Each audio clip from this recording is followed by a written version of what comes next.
You are watching the press preview, a first look at what's on the front pages as they arrive. It's time to see what's making the headlines with the UK director of the research group, More in Common, Luke Tryl, and the Labour peer and broadcaster, Baroness Hazarika. They'll be with us from now until just before midnight. So let's see what's on some of those front pages for you now.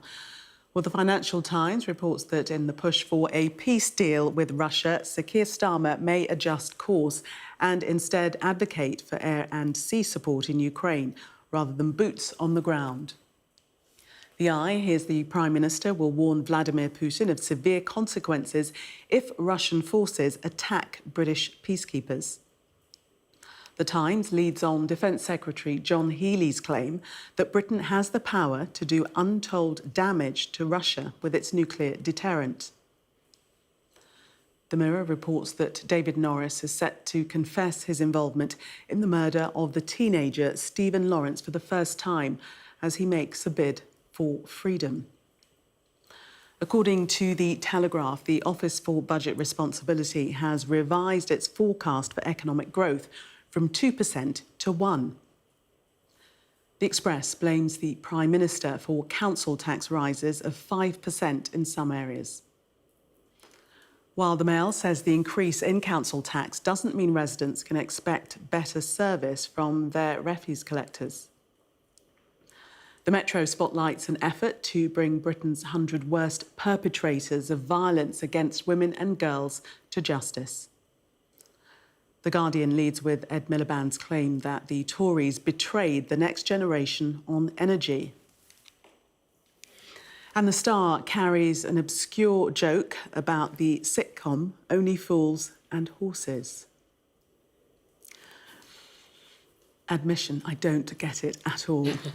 And I like Only Fools and Horses. Anyway, we're joined tonight by Luke Tryl and Ayesha Hazarika.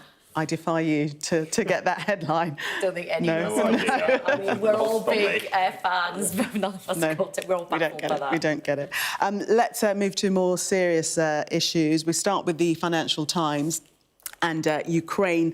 The headline there, Sir Keir Starmer has change of heart on plan for boots on the ground in Ukraine. And this is his...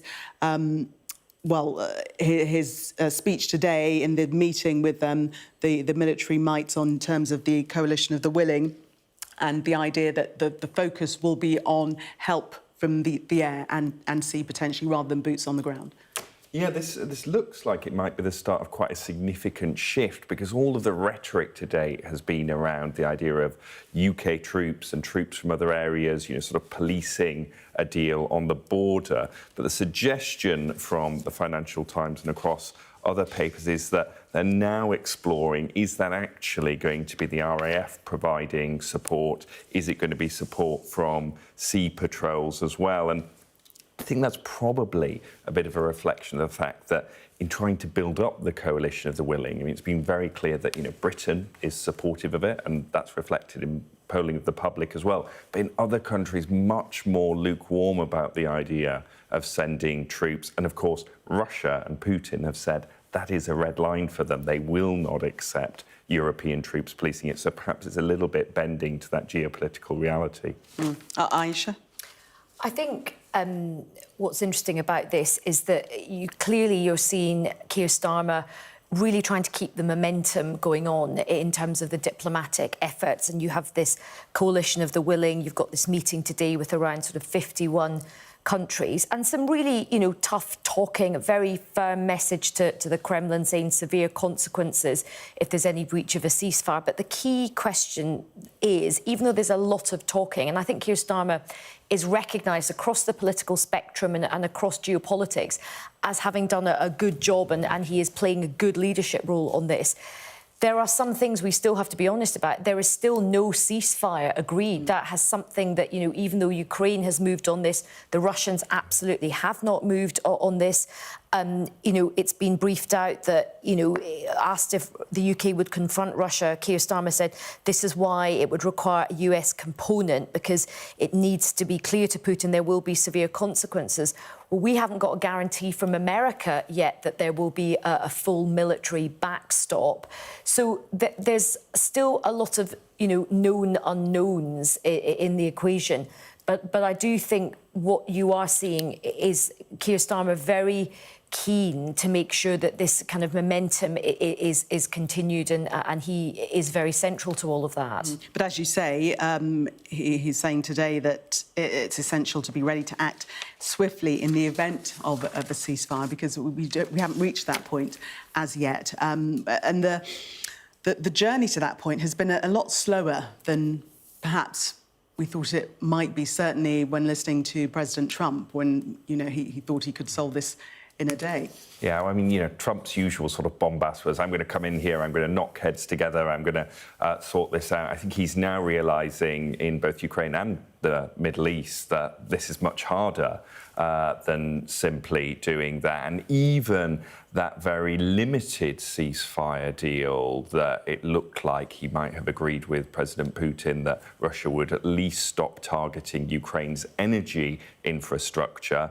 According to the Ukrainians, that is already being breached by Russia, and it just shows how hard any kind of lasting ceasefire will be.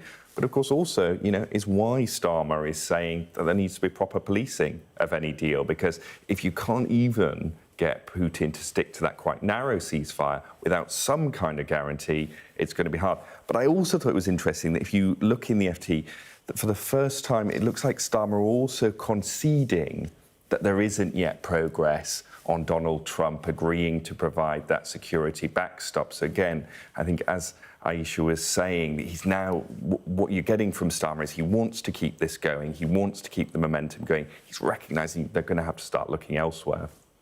And also reiterating, if we look at the eye, that Putin is definitely not to be trusted. We know for certain a deal without anything behind it is something Putin will breach.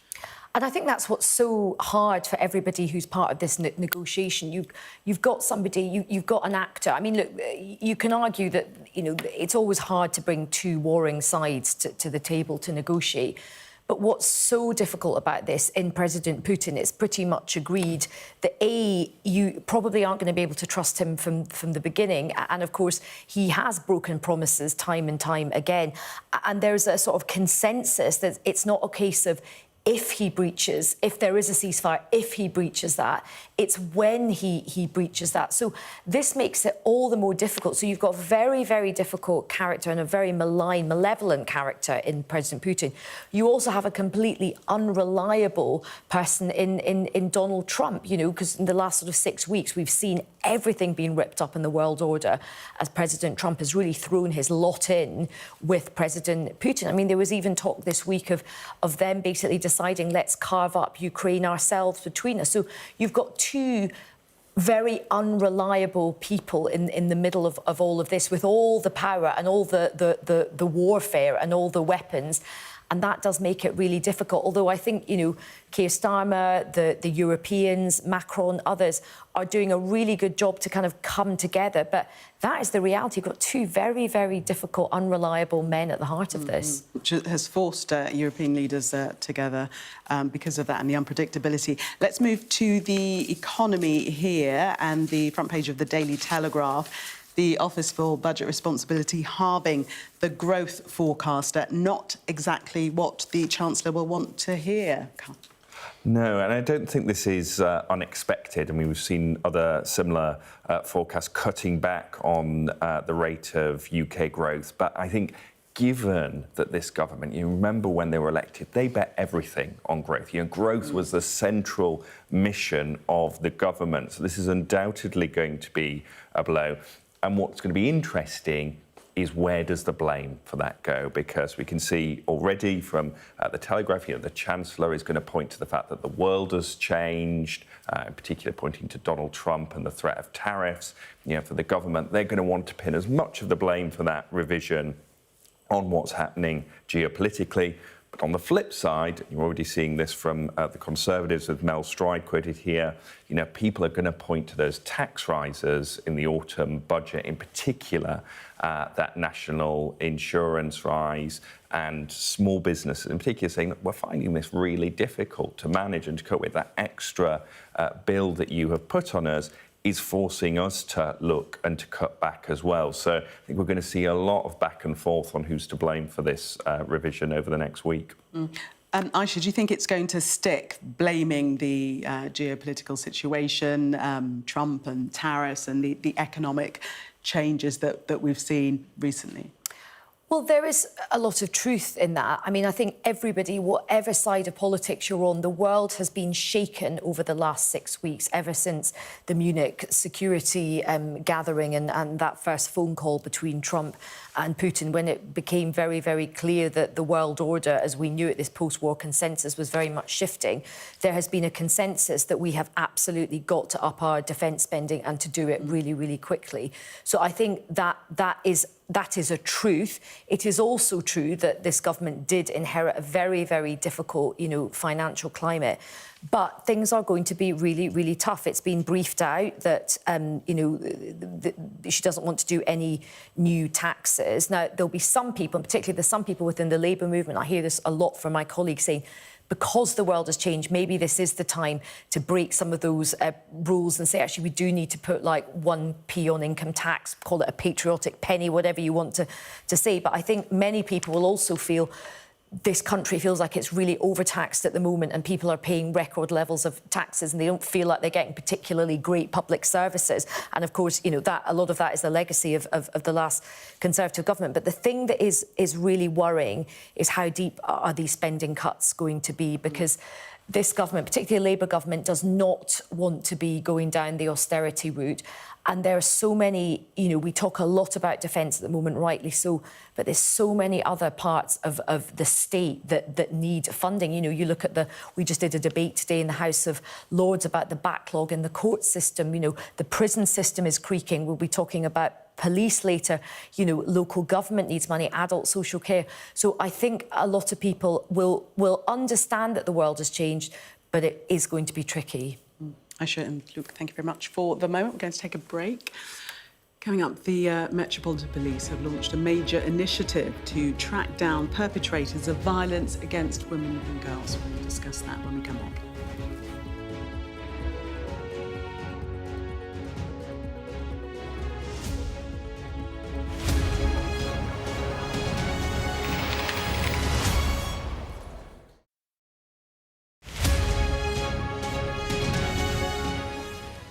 In February 2022, Russia invaded Ukraine.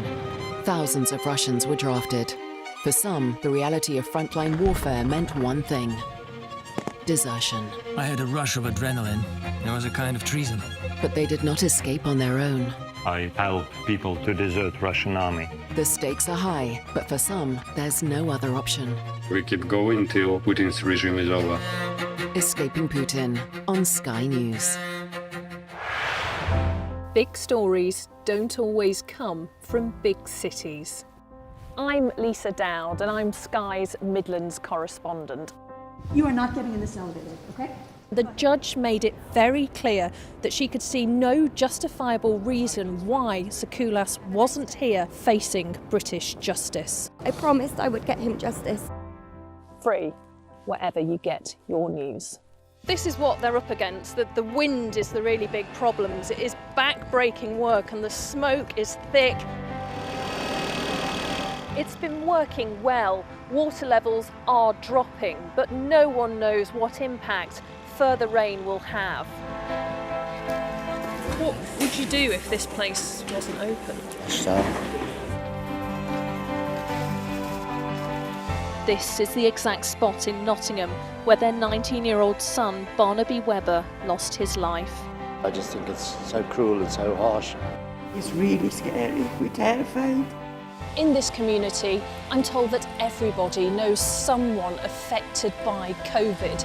Hopefully this will be the last wave. Sky News gets the full story first. Change seems tantalisingly close in this corner of the UK. Wales was the first to introduce the plastic bag charge. It's legal to let go. Set the speed and take the hands off. It's almost driverless, but not quite. Hans is a highly trained police dog. The force is incredible. It's really frightening, actually. This is my patch, my specialism. It's also my home. we've got your Sunday mornings covered. From the front page and the sounds of the streets to the voices of the people who make the major calls and big picture politics beyond Westminster. We'll put you at the heart of our story. I'm ready. Are you? Join me, Trevor Phillips, Sunday mornings on Sky News. We're rolling. Welcome to the world. Our new podcast, starting now. It's very exciting.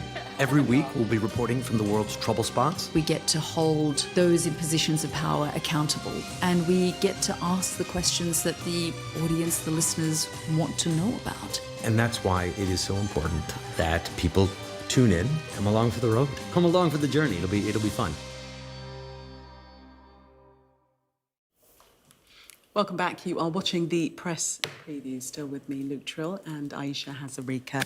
Ayesha, let's start with you on this story, front page of the Metro. And this is about a new Met campaign or tactic to tackle what they're describing as the epidemic of violence against women and girls. What are they doing? So they're doing quite a focused campaign to try and pick up 100 of the most dangerous predators in the capital, targeting women and girls, and they're doing sort of quite kind of intense focused tracking and policing and arresting. And Mark Rowley has written about this. Ironically, there was a big advert for the show Adolescence in the paper as well. So, I mean, there's quite a theme about violence against women at the moment. He argues that 1 in 12 women have been victims of violence by men, and there is an epidemic of violence against women and girls. And I think what's interesting about this is the Metropolitan Police has lost so much trust from women, particularly after the murder of Sarah Everard, but also the way Metropolitan Police officers, the disgusting behaviour after the deaths of Nicole Smallman and Biba Henry. There's a lot of mistrust with the Metropolitan Police. So I do welcome this from the Met. I think it is good that they're doing it, but they have got a long, long way to go. And as we read, it's about proactivity. They don't want to wait for these men to carry out more offences. Yeah, absolutely. What I think is quite interesting is that they have said that they're not going to wait for more offences, but also that they will use other offences as the way in to get these men off the street. So actually mimicking some of the tactics that we've seen used in things like targeting gangs, targeting terror offences, a very data-driven approach. As I say, not necessarily getting them on these specific crimes, but using the whole range of crimes available to get them in and get them off the streets. So most dangerous will be tracked as well. Yeah, but just one other point on that. I mean, there's these focus on these 100, but for a lot of women, just the levels of antisocial behaviour at the moment make it feel really unsafe to be out on the streets. I'm doing quite a lot of work in Lambeth, where I live, on this. There is so much work to be done. A lot of women and girls, and actually, you know, other people just don't feel safe on the streets. So there's a big piece of work to be done here. But it's good that they're talking about it finally. OK, back to the Guardian, back to a bit of politics now. And the Energy Secretary, Ed Miliband, he's more or less throwing down the gauntlet to Conservatives after Kemi Badenoch's what's described as a sort of surrender, a net zero surrender. And he's saying that, you know, Labour's still up for the fight and shaming the Tories, if you like, Luke. Yeah, I think it's the key line for me here is that the government is up for the fight over net zero.